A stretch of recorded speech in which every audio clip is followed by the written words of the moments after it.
जय हिंद, वंदे मातरम। स्वागत आप सभी का सक्सेस वर्ल्ड एमसीक्यू चैनल पर। तो चलिए आज की इस वीडियो में बिहार पुलिस एग्जाम 2022 के लिए न्यू प्रैक्टिस सेट 13 चलेगा।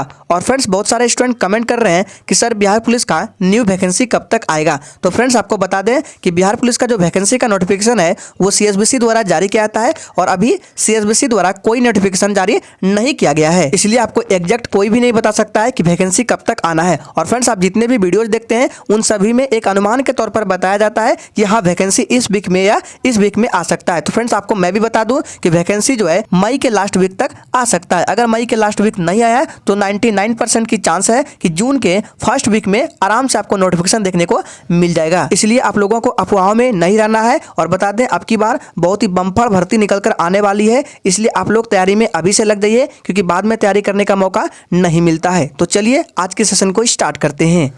तो आज के सेशन का सबसे पहला प्रश्न है, खुले बाजार निम्न में से किसके भाग है? आय नीति, क्रेडिट नीति, श्रम नीति या फिर डी आर्थिक नीति। और आपको प्रत्येक प्रश्न के लिए आंसर करने के लिए मैक्सिमम 5 सेकंड का टाइम दिया जाता है। आपको लाइव चैट का भी ऑप्शन मिलता है, तो प्रत्येक स्टूडेंट को लाइव चैट में आंसर करते जाना है। सभी स्टूडेंट का आंसर आना चाहिए। तो देखिए खुले बाजार निम्न में से किसके भाग है, तो ये क्रेडिट नीति के भाग है। ऑप्शन 20 प्रश्न का बिल्कुल सही जवाब हो जाएगा। जो भी बच्चे बी दे रहे हैं बिल्कुल सही जवाब दे रहे हैं। चलिए शिक्षक आगे बढ़ते हैं। दूसरा प्रश्न है, कृषि के क्षेत्र में सामान्यतः किस प्रकार के बेरोजगारी पाई जाती है? पूछा गया प्रश्न है, मोस्ट इंपॉर्टेंट है। ये बिहार पुलिस के प्रीवियस एग्जाम में पूछा गया है। कृषि के क्षेत्र में सामान्यतः किस प्रकार के बेरोजगारी पाई जाती है? तो याद रखना है इसका राइट आंसर, जो भी बच्चे ऑप्शन ए को दे रहे हैं बिल्कुल सही जवाब दे रहे हैं, छिपी हुई बेरोजगारी पाई जाती है। याद रखना है ऑप्शन ए इस प्रश्न का बिल्कुल सही जवाब देगा। मोस्ट इंपॉर्टेंट है, इस पर स्टार लगा रहे हैं, इसको विशेष रूप से ध्यान रखना है। चलिए आगे बढ़ते हैं। तीसरा प्रश्न है, अर्थशास्त्र एक विशुद्ध यथार्थवादी विज्ञान है, यह कथन किसका है? यह भी प्रश्न आपके एग्जाम के लिए मोस्ट इंपॉर्टेंट कतई जहर प्रश्न है। फटाफट से आंसर करते जाएंगे। और फ्रेंड्स याद रखना है आपको डेली प्रैक्टिस सेट को अटेंड करना है, एक भी दिन आपको प्रैक्टिस सेट मिस नहीं करना है। तो इसका राइट आंसर, जो भी बच्चे ऑप्शन ए को दे रहे हैं बिल्कुल सही जवाब दे रहे हैं, ये किसका कथन है? तो रॉबिन्स का कथन है। ऑप्शन ए इस प्रश्न का बिल्कुल सही जवाब हो जाएगा। चलिए आगे बढ़ते हैं। नेक्स्ट है, नेताजी सुभाष राष्ट्रीय खेल संस्थान में स्थित है। आपको बताना है नेताजी सुभाष राष्ट्रीय खेल संस्थान कहाँ स्थित है। सोच समझ का आंसर करना है। प्रत्येक स्टूडेंट का लाइव चैट में आंसर आना चाहिए। तो चलिए इसका राइट आंसर, जो बच्चे ऑप्शन बी को दे रहे हैं बिल्कुल सही जवाब दे रहे हैं, पंजाब के पटियाला में स्थित है। याद रखना है ऑप्शन 20 प्रश्न का बिल्कुल सही जवाब हो जाएगा। चलिए शिक्षक आगे बढ़ते हैं। नेक्स्ट क्वेश्चन है, वर्शिपिंग फॉल्स गॉड्स नामक पुस्तक के लेखक कौन है? मोस्ट इंपॉर्टेंट प्रश्न है, फटाफट से आंसर करते जाएंगे। और फ्रेंड्स जितने भी सेशन कराए जा रहे हैं सभी सेशन के पीडीएफ आप टेलीग्राम चैनल पर जाकर डाउनलोड कर सकते हैं। टेलीग्राम चैनल का लिंक आपको वीडियो के डिस्क्रिप्शन बॉक्स में मिल जाएगा। इसका राइट आंसर ऑप्शन डी के साथ चला जाएगा, अरुण सौरी। याद रखना है ऑप्शन डी इस प्रश्न का बिल्कुल सही जवाब हो जाएगा। नेक्स्ट है, एशियन विकास बैंक का मुख्यालय कहाँ है? फटाफट से आंसर करेंगे। इसको एडीबी भी लिखा जाता है, यानी कि एशियन डेवलपमेंट बैंक। तो एडीबी का मुख्यालय कहाँ है पूछा जा रहा है। इसका राइट आंसर ऑप्शन डी के साथ लगेगा, फिलीपींस मनीला। याद रखना है ऑप्शन डी इस प्रश्न का बिल्कुल सही जवाब है, फिलीपींस के मनीला में। इसकी स्थापना कब हुई थी? तो एशियन विकास बैंक की स्थापना 1966 ईस्वी में, याद रखना है, पूछा जाता है। चलिए आगे बढ़ते हैं। नेक्स्ट क्वेश्चन है, विंग्स ऑफ फायर पुस्तक के लेखक कौन है? ये प्रश्न आपके एग्जाम के लिए मोस्ट इंपॉर्टेंट वीवीआई प्रश्न है। फटाफट से आंसर करते जाएंगे। और जो भी स्टूडेंट चैनल पर पहली बार आए, चैनल पर नए आए हैं, चैनल को सब्सक्राइब करके साथ में बेल आइकन को जरूर प्रेस कर लेंगे। तो विंग्स ऑफ फायर पुस्तक के लेखक कौन है? एपीजे अब्दुल कलाम है। जो भी बच्चे सी को दे रहे हैं बिल्कुल सही जवाब दे रहे हैं, एपीजे अब्दुल कलाम। चलिए आगे बढ़ते हैं। नेक्स्ट है, प्रत्येक वर्ष अंतर्राष्ट्रीय महिला दिवस कब मनाया जाता है? फटाफट से आंसर करते जाएंगे। प्रत्येक वर्ष अंतर्राष्ट्रीय महिला दिवस कब मनाया जाता है? तो याद रखना है प्रत्येक वर्ष अंतर्राष्ट्रीय महिला दिवस 8 मार्च को मनाया जाता है। ऑप्शन ए बिल्कुल सही जवाब हो जाएगा। जो भी बच्चे ए दे रहे हैं बिल्कुल सही जवाब दे रहे हैं। 28 फरवरी को क्या होता है? तो राष्ट्रीय विज्ञान दिवस होता है। याद रखना है। एक पूछा जाता है विश्व पर्यावरण दिवस, तो बता देते हैं विश्व पर्यावरण दिवस 5 जून को मनाया जाता है। याद रखना है। चलिए आगे बढ़ते हैं। नेक्स्ट है, बड़ा इमामबाड़ा कहाँ स्थित है? सोच समझ का आंसर करना है और सेशन के एंड में अपना अपना स्कोर जरूर देना है कि अपने कितने प्रश्न का सही सही जवाब दिए हैं। बिल्कुल ईमानदारी पूर्वक स्कोर देना है। तो बड़ा इमामबाड़ा कहाँ स्थित है? याद रखना ये लखनऊ में है। ऑप्शन 20 प्रश्न का बिल्कुल सही जवाब हो जाएगा, लखनऊ में। चलिए आगे बढ़ते हैं। नेक्स्ट है, बालकृष्ण भट्ट ने किस पत्रिका का संपादन किया? चलिए आंसर करते जाएंगे। सारे प्रश्न सिलेक्टेड है। चलिए, और फ्रेंड्स अगर आपको ये सेशन अच्छा लग रहा है तो सभी लोग दिल से एक बार सेशन को जरूर लाइक करेंगे। तो बालकृष्ण भट्ट ने किस पत्रिका का संपादन किया? इसका राइट आंसर ऑप्शन डी के साथ चला जाएगा, क्या आ जाएगा? हिंदी प्रदीप पत्रिका। याद रखना है डी इस प्रश्न का बिल्कुल सही जवाब है। नेक्स्ट है, औरंगजेब ने किस सिख गुरु की हत्या करवाई? मोस्ट इंपॉर्टेंट प्रश्न है, फटाफट से आंसर करते जाएंगे। सभी लोग सेशन को लाइक करेंगे। औरंगजेब ने किस सिख गुरु की हत्या करवाई? तो याद रखना है इसका सही जवाब ऑप्शन बी के साथ चला जाएगा, गुरु तेग बहादुर। याद रखना है बी बिल्कुल सही जवाब हो जाएगा, गुरु तेग बहादुर। गुरु तेग बहादुर सिखों के 9वें गुरु थे। याद रखना है सिखों के 9वें गुरु थे, याद रखना है। और सिखों के 10वें गुरु कौन है? तो यहाँ पे बता देते हैं, सिखों के 10वें गुरु है गुरु गोविंद सिंह। याद रखना है गुरु गोविंद सिंह। चलिए आगे बढ़ते हैं। नेक्स्ट क्वेश्चन है, निम्नलिखित विद्वानों में हड़प्पा सभ्यता का सर्वप्रथम खोजकर्ता कौन था? चलिए आंसर करते जाएंगे। फिर से बोल रहे हैं, सारे प्रश्न सिलेक्टेड और इंपॉर्टेंट है, इसलिए आप लोगों को सेशन में अंत तक बने रहना है। तो इसका राइट आंसर क्या आ जाएगा? जी बिल्कुल ऑप्शन डी के साथ चला जाएगा, दयाराम साहनी ने। कब? तो 1921 ईस्वी में। डेट को भी याद रखना है, पूछा जाता है। 1921 ईस्वी में हड़प्पा सभ्यता का खोज हुआ था दयाराम साहनी के द्वारा, याद रखना है। नेक्स्ट है, निम्नलिखित में से किसने लखनऊ में सन 1857 के विद्रोह का नेतृत्व किया? मोस्ट इंपॉर्टेंट प्रश्न है, चलिए आंसर करेंगे। आपको बताना है लखनऊ में 1857 के विद्रोह का नेतृत्व किसने किया? तो इसका सही जवाब क्या आ जाएगा? ऑप्शन चला जाएगा डी के साथ, बेगम हजरत महल ने। पूरा नाम है बेगम हजरत महल, याद रखना है। बिहार से पूछा जाता है, बिहार से वीर कुंवर सिंह ने किया था, याद रखना है। और रानी लक्ष्मीबाई ने कहाँ से किया था? तो रानी लक्ष्मीबाई ने झांसी से किया था। तात्या टोपे ने कहाँ से किया था? तो कानपुर से किया था, याद रखना सभी को, इंपॉर्टेंट है। चलिए आगे बढ़ते हैं। नेक्स्ट है, बुद्ध ने अपना प्रथम धर्म संदेश कहाँ पर दिया था? सोच समझ का आंसर करना है। चलिए, और जिसने अभी तक लाइक नहीं किया सभी लोग दिल से एक बार लाइक करेंगे। तो बुद्ध ने अपना प्रथम धर्म संदेश कहाँ पर दिया था? इसका सही जवाब जो भी बच्चे ऑप्शन डी को दे रहे हैं बिल्कुल सही जवाब दे रहे हैं, सारनाथ में दिया था, याद रखना है। और ज्ञान की प्राप्ति कहाँ हुई थी? तो बोध गया में ज्ञान की प्राप्ति हुई थी, याद रखना है। जन्म कहाँ हुआ था? यहाँ पे लिख देते हैं, सभी को बता देते हैं, लुम्बिनी में। याद रखना है लुम्बिनी में इनका जन्म हुआ था, मृत्यु कुशीनगर में हुआ था, याद रखना है। चलिए आगे बढ़ते हैं। नेक्स्ट क्वेश्चन है, 1853 ईस्वी में लॉर्ड डलहौजी ने जो पहले टेलीग्राफ लाइन शुरू की वह किस बीच थी? यानी कि किसके किसके बीच थी? चलिए आंसर करते जाएंगे। और फ्रेंड्स, अगर आपको किसी भी प्रश्न में थोड़ा भी डाउट होता है तो तुरंत आप कमेंट करके पूछ सकते हैं। तो इसका राइट आंसर जो बच्चे ऑप्शन डी को दे रहे हैं बिल्कुल सही जवाब दे रहे हैं, कोलकाता और आगरा। याद रखना है डी इस प्रश्न का बिल्कुल सही जवाब हो जाएगा। और इसी के शासनकाल में पहली बार रेल चलाया गया था 1853 ईस्वी में। याद रखना है 1853 ईस्वी में बम्बई से थाने के बीच, याद रखना है। नेक्स्ट है, भारतीय राष्ट्रीय कांग्रेस का प्रथम अधिवेशन कहाँ आयोजित हुआ था? मोस्ट इंपॉर्टेंट प्रश्न है, आंसर करते जाएंगे। चलिए, तो आपका टाइम खत्म होता है। इसका राइट आंसर है जो भी बच्चे ऑप्शन सी को दे रहे हैं बिल्कुल सही जवाब दे रहे हैं, बॉम्बे में हुआ था। और इसकी अध्यक्षता किसने किया था? तो WC बनर्जी ने, यानी कि व्योमेश चंद्र बनर्जी ने, याद रखना है। भारतीय राष्ट्रीय कांग्रेस की स्थापना 1885 ईस्वी में A.O. ह्यूम के द्वारा की गई थी, याद रखना है। A.O. ह्यूम के द्वारा किया गया था। नेक्स्ट क्वेश्चन है, गांधी जी के विदेशी वस्तुओं के बहिष्कार के आंदोलन का लक्ष्य क्या था? फटाफट से आंसर करते जाएंगे। चलिए,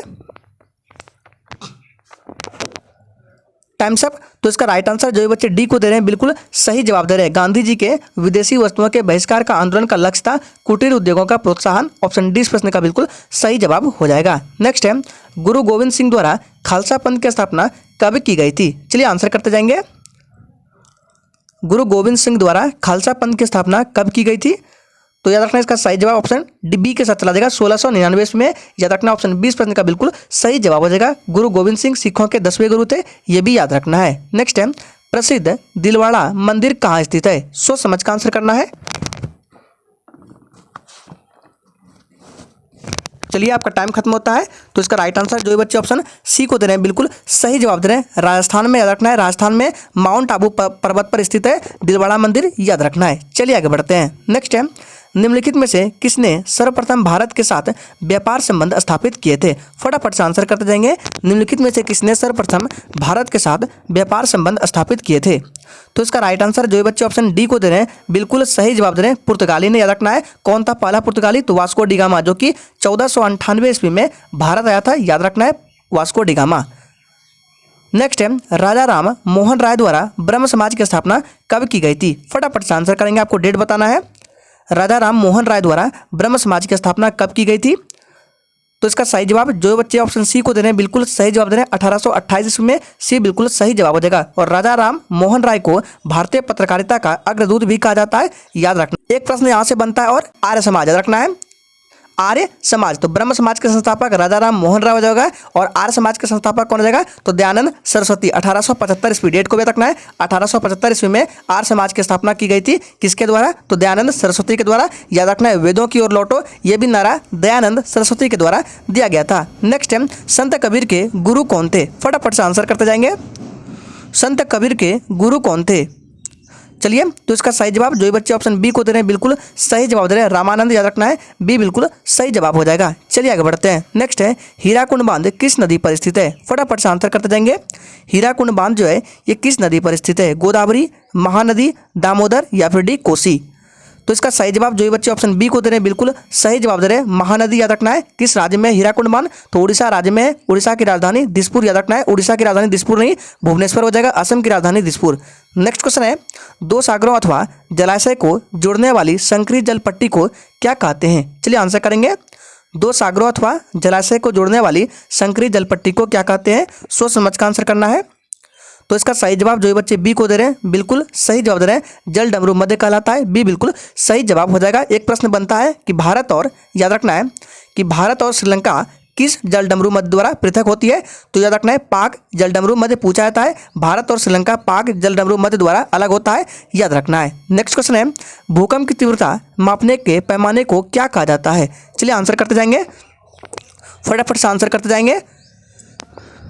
तो याद रखना है, भूकंप की तीव्रता मापने के पैमाने को रिएक्टर पैमाना बोला जाता है, ऑप्शन बी बिल्कुल सही जवाब हो जाएगा। अगर पूछे कि यंत्र कौन सा है, तो यंत्र कौन सा है, सिस्मोग्राफ है। याद रखना है, सिस्मोग्राफ। नेक्स्ट है, पश्चिम बंगाल में रानीगंज क्षेत्र किसके लिए विख्यात है, मोस्ट इंपॉर्टेंट वीवीआई प्रश्न है, याद रखना है इसको खासकर। तो पश्चिम बंगाल में रानीगंज क्षेत्र जो है ये किसके लिए विख्यात है, और यहाँ से एक प्रश्न बनता है, पश्चिम बंगाल की राजधानी कहाँ है, तो कोलकाता है। कहाँ है, कोलकाता है। और पूछा जाता है कि कोलकाता किस नदी के किनारे है, तो हुगली नदी के किनारे बसा हुआ है, याद रखना है। तो रानीगंज क्षेत्र जो है ये कोयला के लिए प्रसिद्ध है, बी बिल्कुल सही जवाब हो जाएगा, कोयला के लिए, याद रखना है। अब बात करते हैं कोयला, तो कोयला में सबसे उच्चतम प्रकार का कोयला पूछा जाता है, तो एंथ्रासाइड। याद रखना है, एंथ्रासाइड जो कोयला है ये सबसे उच्चतम प्रकार का है और सबसे लो क्वालिटी का कोयला पीट है, याद रखना है। चलिए शिक्षक आगे बढ़ते हैं। नेक्स्ट है, भारत की जनगणना 2011 के अनुसार सर्वाधिक घनी आबादी वाला राज्य कौन सा है, फटाफट से आंसर करेंगे। और फिर से बोल रहे हैं, सेशन के एंड में अपना अपना स्कोर जरूर देना है कि अपने कितने प्रश्न का सही सही जवाब दिए हैं। तो इसका सही जवाब जो बच्चे ऑप्शन बी को दे रहे हैं बिल्कुल सही जवाब दे रहे हैं, बिहार हो जाएगा। रखना है, बिहार की राजधानी कहाँ है, पटना है। बिहार का शोक किस नदी को बोलते हैं, तो कोसी नदी को बिहार का शोक बोला जाता है, याद रखना है, इंपॉर्टेंट है। और देखिए उत्तर प्रदेश को याद रखना है, उत्तर प्रदेश जो है ये भारत में जनसंख्या की दृष्टि से नंबर 1 राज्य है, क्षेत्रफल की दृष्टि से नंबर 1 कौन है, तो राजस्थान है, याद रखना है। चलिए आगे बढ़ते हैं। नेक्स्ट है, भारत में सबसे व्यापक रूप से पाई जाने वाली मृदा कौन सी है, फटाफट से आंसर करते जाएंगे। चलिए, और जिसने सेशन को अभी तक लाइक नहीं किया है सभी लोग दिल से एक बार सेशन को जरूर लाइक करेंगे, सेशन को जरूर शेयर करेंगे। तो भारत में सबसे व्यापक रूप से पाई जाने वाली मृदा कौन सी है, राइट आंसर ऑप्शन सी के साथ चला जाएगा, जलोढ़ मृदा। याद रखना है, सी बिल्कुल सही जवाब देगा, जलोढ़ मृदा लगभग 22% क्षेत्रफल पर पाया जाता है। और काली मृदा का रखना है, काली मिट्टी का दूसरा नाम पूछा जाता है रेगुर मृदा। याद रखना है, काली मृदा का दूसरा नाम रेगुर मृदा है और इसमें कपास की खेती सर्वाधिक होती है, याद रखना है, काली मिट्टी में। नेक्स्ट है, डांडिया किस राज्य का लोक नृत्य, फटाफट से आंसर करेंगे।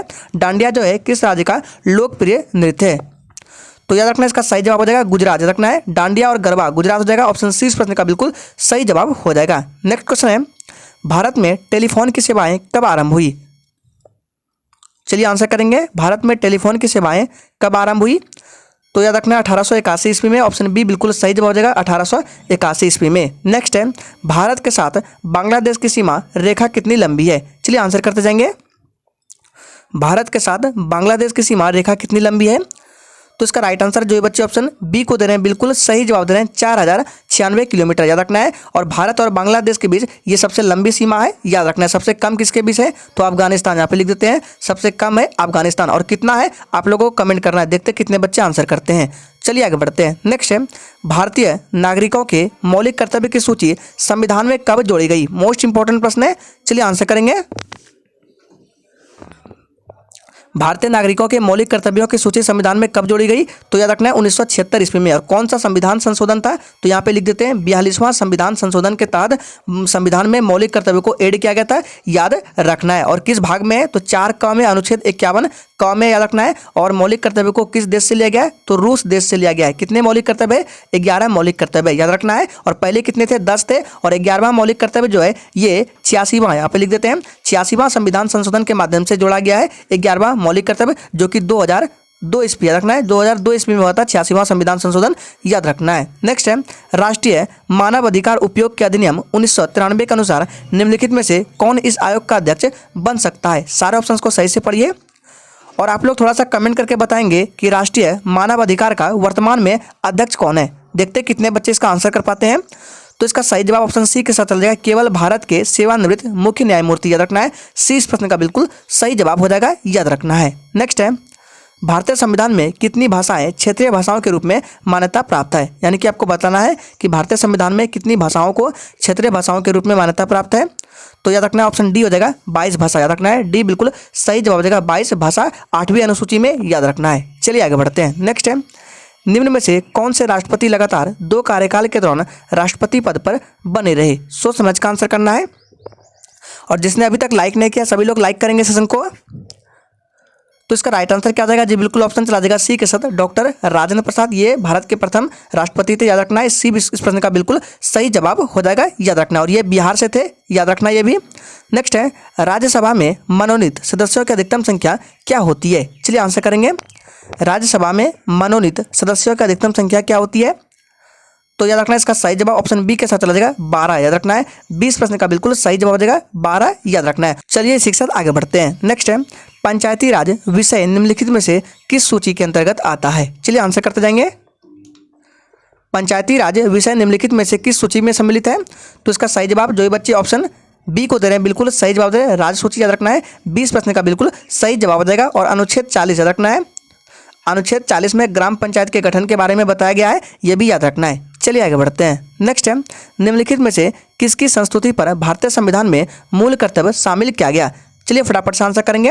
देखिए आपके बार प्रश्न पूछा जा रहा है कि मूल कर्तव्य को शामिल किया गया था किस संविधान संशोधन से, तो 42वां संविधान संशोधन से, जो कि 1976 में हुआ था। और पूछा जा रहा है कौन सा समिति था, तो याद रखना है स्वर्ण सिंह समिति था। ऑप्शन सी इस प्रश्न का बिल्कुल सही जवाब देगा, स्वर्ण सिंह समिति याद रखना है। चलिए इसी के साथ आगे बढ़ते हैं। नेक्स्ट क्वेश्चन है भारत के संविधान सभा ने राष्ट्रीय ध्वज को सर्वप्रथम कब स्वीकार किया। मोस्ट इंपॉर्टेंट वीवीआई प्रश्न है, ये भी प्रीवियस एग्जाम में पूछा गया है। फटाफट से आंसर करेंगे। चलिए भारत के संविधान सभा ने राष्ट्रीय ध्वज को सर्वप्रथम कब स्वीकार किया गया, तो 22 जुलाई याद रखना है। 22 जुलाई 1947 को, आपको डेट भी याद रखना है, पूछा जाता है 22 जुलाई 1947 को। ऑप्शन ए बिल्कुल सही जवाब हो जाएगा। और याद रखना है यहाँ से एक प्रश्न बनता है झंडा समिति याद रखना है, तो झंडा समिति का अध्यक्ष पूछा जाता है, तो जेबी कृपलानी हो जाएगा। जेबी कृपलानी झंडा समिति के अध्यक्ष थे, याद रखना है। नेक्स्ट है बॉल पेन किस सिद्धांत पर काम करता है। चलिए आंसर करेंगे। बॉल पेन जो है ये किस सिद्धांत पर काम करता है। आदमी 10 मीटर से दूर सांप नहीं देख पाता है, वह किस रोग से ग्रस्त है। सोच समझ का आंसर करना इंपॉर्टेंट प्रश्न है। चलिए प्रत्येक स्टूडेंट का लाइव चैट में आंसर आना चाहिए, सभी लोग आंसर करेंगे। तो एक आदमी 10 मीटर से दूर सांप नहीं देख सकता, इसका मतलब है वो निकट दृष्टि दोष से ग्रसित है। ऑप्शन 20 प्रश्न का बिल्कुल सही जवाब हो जाएगा। निकट दृष्टि दोष को याद रखना है मायोपिया के नाम से जाना जाता है, और इसके निवारण के लिए अवतल लेंस याद रखना है। निकट दृष्टि दोष के निवारण के लिए अवतल लेंस का प्रयोग किया जाता है, और दूर दृष्टि दोष के लिए उत्तल लेंस, दोनों को याद रखना इंपॉर्टेंट है। नेक्स्ट है विद्युत आवेश का एसआई मात्रक क्या है। चलिए आंसर करेंगे। विद्युत धारा का नहीं पूछा रहा है, विद्युत आवेश का पूछा रहा है। तो विद्युत धारा का एम्पियर होता है, याद रखना है। विद्युत आवेश का कूलॉम्ब होता है, याद रखना है। और तापमान का क्या होता है, केल्विन होता है। तो राइट आंसर क्या आ जाएगा, जी बिल्कुल बी के साथ चला जाएगा, कूलॉम्ब हो जाएगा। 20 प्रश्न का बिल्कुल सही जवाब हो जाएगा। नेक्स्ट है प्रिज्म से गुजारने पर प्रकाश का कौन सा रंग सबसे अधिक विचलन दर्शाता है। फटाफट से आंसर करेंगे। यहाँ पर रंग होगा, जब पीडीएफ मिलेगा तो सुधार कर दिया जाएगा। तो प्रिज्म से गुजारने पर प्रकाश का कौन सा रंग सबसे अधिक विचलन होता है, तो याद रखना है इसका राइट आंसर क्या आ जाएगा, जी बिल्कुल ऑप्शन सी के साथ चला जाएगा। बैगनी रंग का विचलन सबसे अधिक होता है, सबसे कम किसका होता है, तो लाल रंग का होता है, याद रखना है। नेक्स्ट है घरेलू विद्युत उपकरणों में प्रयुक्त सुरक्षा फ्यूज तार तथा धातु से बनी होती है, जिसका क्या होता है, प्रतिरोध कम हो, गलनांक कम हो, विशिष्ट घनत्व कम हो, या चालकत्व कम हो। चलिए तो याद रखना है इसका सही जवाब ऑप्शन चला जाएगा बी के साथ। याद रखना है गलनांक कम हो। यह प्रश्न आपके एग्जाम के लिए मोस्ट इंपॉर्टेंट है साइंस में। देखिए प्रश्न क्या है, घरेलू विद्युत उपकरणों में प्रयुक्त सुरक्षा फ्यूज तार जो है और धातु जो है बनी होती है जिसका गलनांक कम होना चाहिए। याद रखना है गलनांक कम होना चाहिए, और एक ये भी याद रखना है कि उच्च प्रतिरोध का होना चाहिए। दोनों को याद रखना है, कंडीशन दोनों याद रखना है, गलनांक कम हो और उच्च प्रतिरोध हो। चलिए आगे बढ़ते हैं। नेक्स्ट है, वाहनों के हेडलाइट में किस प्रकार के दर्पण का इस्तेमाल होता है? फटाफट से आंसर करेंगे। देखते हैं इस प्रश्न का कितने बच्चे आंसर सही से करते हैं। तो देखिए इसका राइट आंसर 45 का जो ये बच्चे क्या दे रहे हैं, ऑप्शन डी को बिल्कुल सही जवाब दे रहे हैं, परवलयीय दर्पण हो जाएगा। रखना है डी इस प्रश्न का बिल्कुल सही जवाब हो जाएगा। अगर पूछे कि साइड मिरर में, अगर पूछे साइड मिरर में तो उत्तल दर्पण हो जाएगा, साइड मिरर में उत्तल दर्पण, लेकिन हेडलाइट में पूछे तो परवलयीय दर्पण हो जाएगा। और याद रखना है अगर ऑप्शन में परवलयीय दर्पण ना मिले तो हम उत्तल दर्पण के साथ जा सकते हैं, तो हेडलाइट में भी राइट आंसर उत्तल दर्पण हो जाएगा। दोनों को याद रखना है, फिर से बोल रहे हैं, अगर परवलयीय दर्पण ऑप्शन में ना हो तो उत्तल दर्पण के साथ जा सकते हैं। नेक्स्ट है, सौर प्रणाली की खोज किसने की थी? फटाफट से आंसर करते जाएंगे। चलिए ये सारे प्रश्न साइंस के कराए जा रहे हैं। सौर प्रणाली की खोज किसने की थी? तो इसका सही जवाब ऑप्शन सी के साथ चला जाएगा, कोपरनिकस ने। याद रखना है सी इस प्रश्न का बिल्कुल सही जवाब हो जाएगा। नेक्स्ट है, सोल्डर किस धातु का मिश्रण है? इंपॉर्टेंट प्रश्न है। चलिए सोल्डर किस धातु का मिश्रण है? तो याद रखना है इसका सही जवाब है टीन और लेड का। याद रखना है टीन और लेड का मिश्रण होता है सोल्डर धातु, याद रखना है। नेक्स्ट है, भीड़ को तितर बितर करने में पुलिस द्वारा इस्तेमाल की जाने वाली अश्रु गैस क्या होती है? ऑप्शंस को सही से पढ़िए, कार्बन डाइऑक्साइड, क्लोरीन, अमोनिया या हाइड्रोजन सल्फाइड। चलिए तो इसका राइट आंसर ऑप्शन बी के साथ चला जाएगा, क्लोरीन होती है। याद रखना है इसका सिंबल होता है Cl और इसका परमाणु क्रमांक 17 होता है, याद रखना है। नेक्स्ट है, सिरका जिसको विनेगर बोला जाता है निम्नलिखित में से किसका वाणिज्यिक नाम है? फटाफट से आंसर करेंगे। सिरका निम्नलिखित में से किसका वाणिज्यिक नाम है? चलिए तो इसका राइट आंसर सी के साथ चला जाएगा, एसिटिक अम्ल का। सूत्र भी पूछा जाता है, तो एसिटिक अम्ल का सूत्र होता है CH3COOH, याद रखना है। चलिए इसके साथ आगे बढ़ते हैं। नेक्स्ट है, निम्नलिखित में से उस कण का नाम बताइए जिसका कि श्रृंखला विक्रिया के लिए यूरेनियम के विखंडन के दौरान बना रहना अनिवार्य है। प्रश्न को सही से पढ़िए और आंसर करेंगे। और जिसने सेशन को अभी तक लाइक नहीं किया है प्लीज़ सभी लोग सेशन को लाइक करेंगे और सेशन को अपने दोस्तों के साथ जरूर शेयर करेंगे। तो राइट आंसर सी के साथ चला जाएगा, न्यूट्रॉन। याद रखना है सी इस प्रश्न का बिल्कुल सही जवाब हो जाएगा। तो आज के सेशन के लिए इतना ही, तब तक के लिए जय हिंद।